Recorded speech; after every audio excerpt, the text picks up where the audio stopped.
Welcome back, everyone, to the Brian Crombie Radio Hour on Saga 960. I wanted to end tonight with a couple of my own suggestions on public speaking because, I think that what we just heard from Rinku was excellent. But I'd like to share some of my own thoughts about public speaking to see if it's of any benefit to any of you. I do think that confidence is critically important, but confidence and overconfidence is a fine line, and so you can't be arrogant, you can't be overconfident. You've just got to be confident, and I think that's an important thing to think about and realize whenever you're, on stage, negotiating a contract, doing whatever you've got to do. And so I do think that practice and thinking through not being overconfident is critical, and I think therefore humility is key.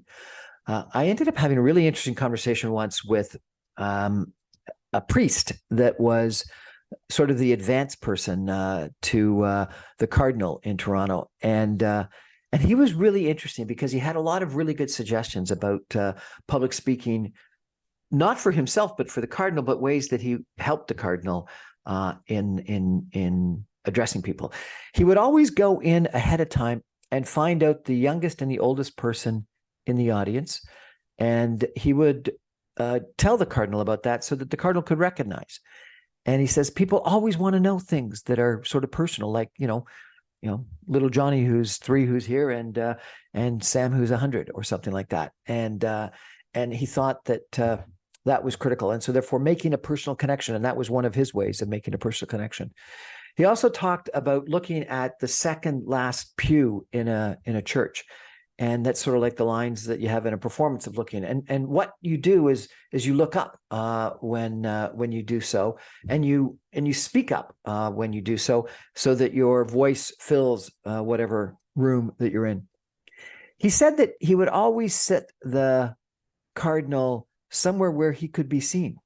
So either on an elevated dais or off to the side, looking back. Or up at the front on the aisle, but sitting in a spot where you could be seen, such that people felt that connection and recognized you even before you got up on stage. He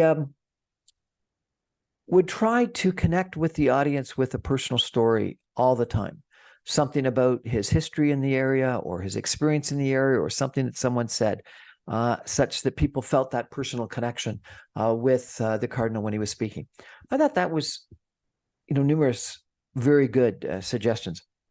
Some of the things that I've learned from really good speakers is this idea of tell them what you're going to say, then say it in greater detail, and then remind people at the end what you were going to say. And I think that therefore, I had this one gentleman who I competed with in university, in business school quite a bit, who would always have 3 things to say.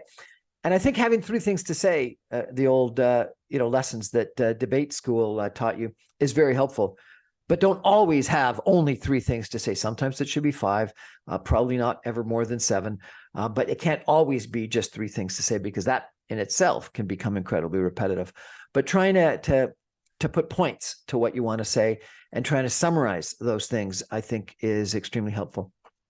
I think this idea of doing something physical and or with your voice before you go up on stage is really powerful. As I mentioned, Amy Cuddy talked about the victory pose or the hands on the hips pose or the Superman pose. I think those are critical. Other people have talked about putting a pen in your mouth so that you're forced to smile. Other people have talked about breath exercises or bringing your chest up closer to God so you fill up your lungs with more oxygen, and so therefore you, by definition, are more confident. I think all those things are helpful. The thing that's worked out the best for me is a pump-up song.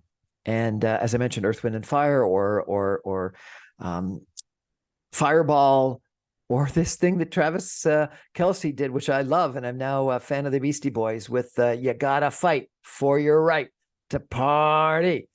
For him to say that from the stage at the when they won the championship, not the Super Bowl, but the divisional championship, I thought was kind of interesting, because what it says is the man was pumped up and he's setting the objective for the next fight, the Super Bowl. I loved it. I thought it was completely appropriate. I think the way you sit is critical, and I don't practice this as well as I should.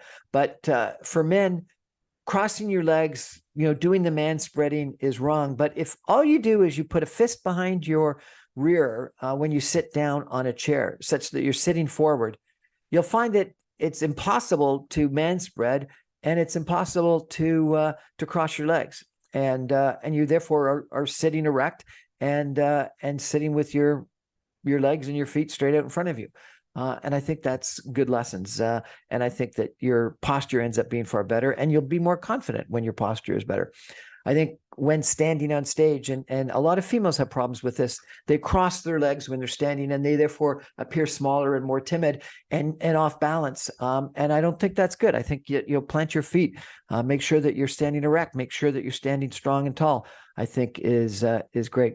Don't move back and forth, though I do think a little bit of not pacing, but strolling and taking command of the stage can be very attention grabbing and confidence making, and give you ownership of the stage. You've got to have a mic that moves, and or not be using a mic. You've got to have a podium that allows you to do that. I really like not using the podium or moving the podium to the side, and trying to own the stage. If you take a look at some of the best speakers, some of the best professors, they don't just stay still. They will walk around. They'll engage their audience. They will use movement. They'll use hand gestures. They'll use personal connections as they command the stage to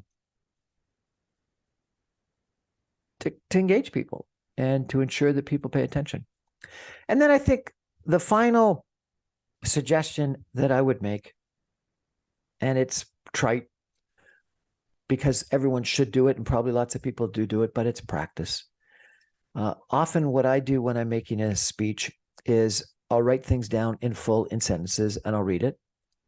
I'll then summarize it in a couple of bullet points, and then I'll speak from memory, but with the bullet points available so that I could refer back to them. And I often don't refer back to them, but they're there as a crutch if I need to refer back to them. But I don't, or at least I try not to read. I try to speak from memory and speak from the points. So what have I said? I've said that confidence is important, but there's a fine line to overconfidence, and so therefore don't go over that fine line to be overconfident, and you therefore need humility. Make a personal connection, youngest person, oldest person, story, something like that. Make sure that you're seen ahead of time by being on the side, on an elevated area, front, center, something, so that you're part of the audience and seen as part of the audience before you actually go up on stage. Think about something that gives you confidence. For me, it was a pump-up song, but it could be a pose. It could be whatever it is that you need to do that gives you that confidence. Think about hand gestures. Think about walking around. Thinking about posture. Thinking about breathing exercises, expanding your lungs so you get more oxygen. And most importantly, practice, practice, practice. Have a great evening, everybody. Thanks for joining us. I remind you, I'm on every Monday through Friday at 6 o'clock on 960 AM. You can stream me online at www.saga960am.ca. All my podcasts and videos are available on my website, briancrombie.com. All my videos are available on YouTube. Please subscribe to my YouTube channel. Good night, everybody.